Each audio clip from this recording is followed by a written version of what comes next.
Constance glared out the window at the city below, winking lights mocking her, as the tiny seat of power she'd managed to salvage, the teensy part she'd kept well hidden against the fear this day might come, whimpered inside her.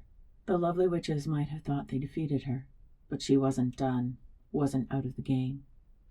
With this seed, she could build her magic anew, stolen from others, taken from those less worthy.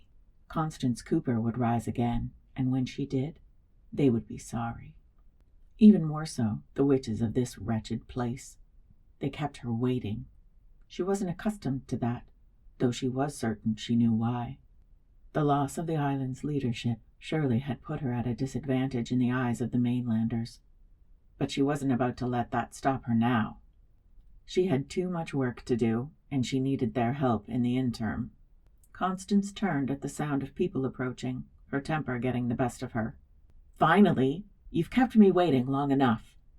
She hated how her tone sounded petulant, needy. Had she grown so weak then? She had to do something about that.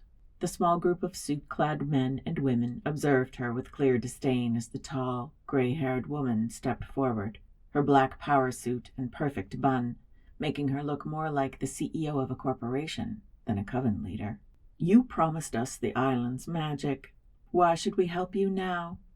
Helen DeCaro crossed her arms over her chest, expressionless face locked on Constance. They'd had an agreement. The island's power added to the mainland for a seat at Helen's table, and a chance at bigger fish.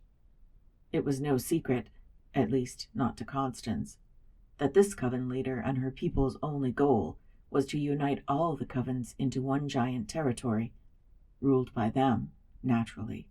Well, until Constance made her move and ousted Helen and took over. She shut down the fear that might never happen now, while murmurs of agreement from the others came out angry, frustrated, though Helen showed nothing, as usual, the cold witch. Constance fought her own surge of anger, her sense of failure. She would rise again. To hell with them all. She was a survivor, a winner. This was just a setback, and she would come back stronger for it. "It's their fault." Those damned lovely witches laid her low. "They brought her here, but I can help you. I know how to get rid of her once and for all." She was sure about that. Helen didn't seem impressed. "I think you failed enough. It's time for a more direct approach." What the hell did that mean? This was Constance's territory they were talking about, and she had every intention of getting it back. Helen turned away from Constance, and it was a struggle not to feel lost and alone. Curse it, she would not show weakness, not even to herself. "Your assistance is no longer required."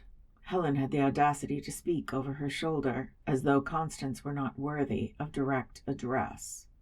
"You can show yourself out." Constance fumed into the boardroom's quiet as the witches filed out and left her there. Fine.